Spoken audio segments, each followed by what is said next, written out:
friends, welcome back to EV Investment. This is Achal, your friend and guide in your NISM 15 series research analyst. आज हम chapter 3 का revision करेंगे through it's question bank. So let's start.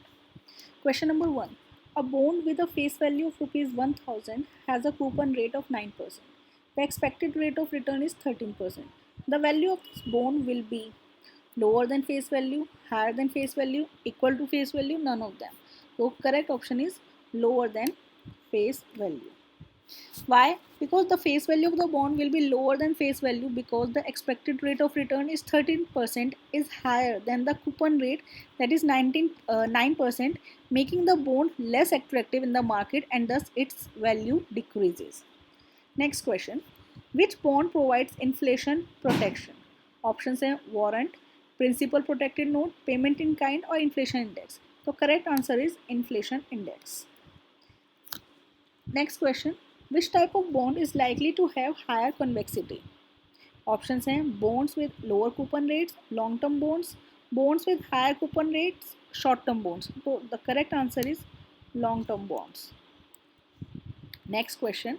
How does convexity enhance the understanding of a bond's price change? Options हैं it adjusts options हैं it adjusts the predicted price change from duration to reflect curvature. It provides a measure of absolute bond price. It measures interest rate risk. It calculates the maturity period of a bond. The correct answer is it adjusts the predicted price change from duration to reflect curvature. Next question. Global Depository Receipts (GDR) are issued in several countries together and listed on a stock exchange outside the US. True or false?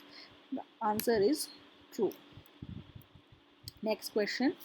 Which type of bond typically features variable interest rate that adjusts periodically according to prevailing market rates?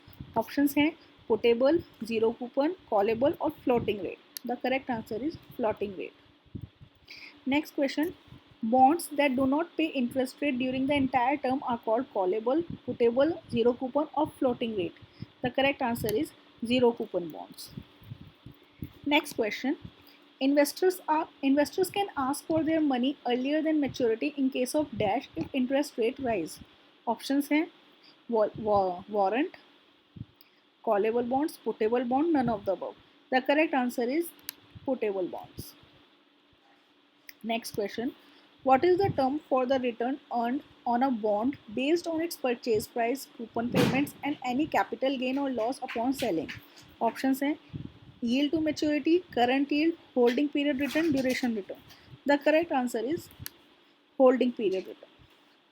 Next question. Primary characteristics of perpetual bonds. Options हैं fixed maturity period, no maturity date, redeemed at premium, convertible into equity.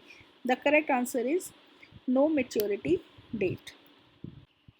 So question number 11. Calculate the enterprise value of company XYZ with the given details. तो हमें enterprise value निकालनी है. Enterprise value का formula क्या होता है? Market capitalisation plus total डेब्ट minus cash. Market capitalisation के लिए इन्होंने हमें मार्केट प्राइस दिया हुआ है, टोटल आउटस्टैंडिंग शेयर्स दिए हैं, तो इन दोनों को मल्टीप्लाई करके हम इस तरीके से यहाँ पे हम मार्केट कैपिटलाइजेशन निकालेंगे जो है हमारा 22,50,000.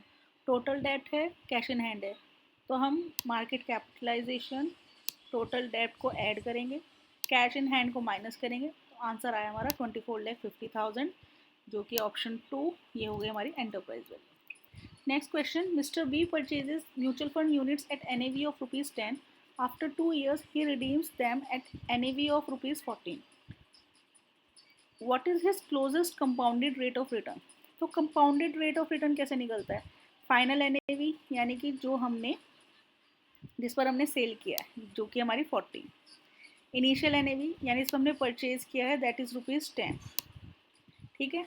ईयर टाइम दिया हुआ हमें 2 years का, तो बस फॉर्मूला है final NAV divided by initial NAV की power 1 to the power n मतलब number of years minus 1 into 100 digits put करेंगे, आंसर आ गया 18.32.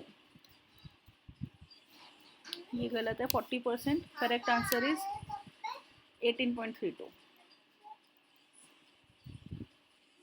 Next question. An investor purchased a stock of ₹50 and sold it after 1 year for ₹62, receiving a dividend of ₹2 during the holding period. Calculate holding period return. तो holding period return कैसे निकलेगा? Selling price minus purchase price, यानी हमारा net profit कितना है 62 minus 50 plus dividend अगर हमें कोई रिसीव दैट इज 2, तो हमारा कितना हो गया 62 minus 50 plus 2.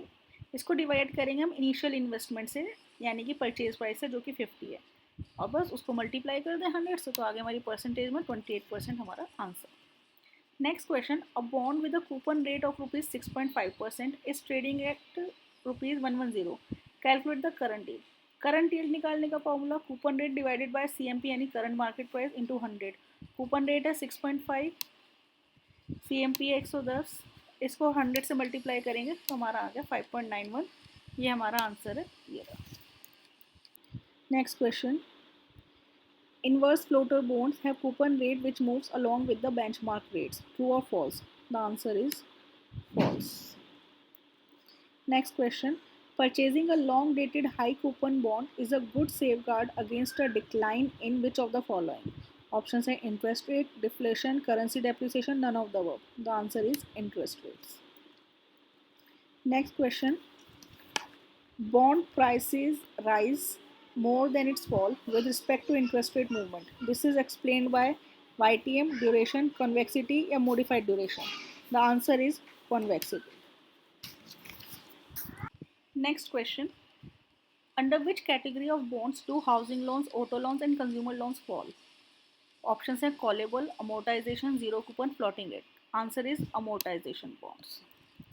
A company with PS ratio of 0.9 has annual sales of ₹1 billion. What is market capitalization? इस कंडीशन में जब इन्होंने प्राइस टू सेल रेशो दिया हुआ है हमें, तो हमारा मार्केट कैपिटलाइजेशन होगा price to sale ratio multiply annual sale, यानी 0.9 इंटू 1 बिलियन, 900 million is the answer. So the option is A, 900 million. Given a net profit of ₹21 crores, a share price of ₹802.5 and 25 lakhs outstanding shares, what is the PE ratio? तो PE ratio का formula होता है price divided by earnings. ठीक है, अब price हमें दिया हुआ है यहाँ पर 802.5, बट अर्निंग पर शेयर हमें नहीं दिया हुआ है, तो हम पहले अर्निंग पर शेयर निकालेंगे.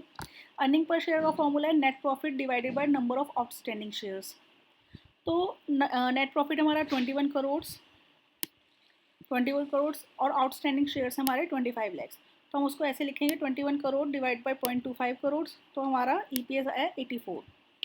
तो अब PE रेशो के फॉर्मूले में मार्केट प्राइस हमें दिया हुआ है 802.5 डिवाइडेड बाय 84, तो आंसर है हमारा 9.55. Next question, which financial instrument provides a fixed income stream over a specified period? Option है equity shares, corporate bonds, derivatives and cryptocurrency. The correct answer is corporate bonds, क्योंकि उसमें fixed percentage होती है return की, इसलिए corporate bonds. Next question. When the market price of a stock exceeds its intrinsic value, it can be described as undervalued, overvalued, fairly valued or price tag. Option answer है overvalued. Next question. What is true about investing in equity? Options है it involves a blend of art and science requiring both qualitative and quantitative analysis. Equity investing requires identifying and exploiting inefficiencies and is amenable to mathematical formulation. Next, equity investing is solely based on luck and speculation. The success of equity investment is independent of the behavioral and cognitive limitations of individuals. ये भी नहीं है, luck and speculation पे भी नहीं चलता है, mathematical formulation पे भी नहीं चलता है. तो correct answer is it involves a blend of art and science requiring both qualitative and quantitative analysis. Thank you so much. अगर आपको ये वीडियो अच्छी लगी हो तो प्लीज़ वीडियो को लाइक, चैनल को सब्सक्राइब और शेयर करना ना भूलें, जिससे कि आपको NISM से रिलेटेड और वीडियोस का अपडेट मिल सके. जल्दी मिलते हैं अगली वीडियो में. Thank you so much.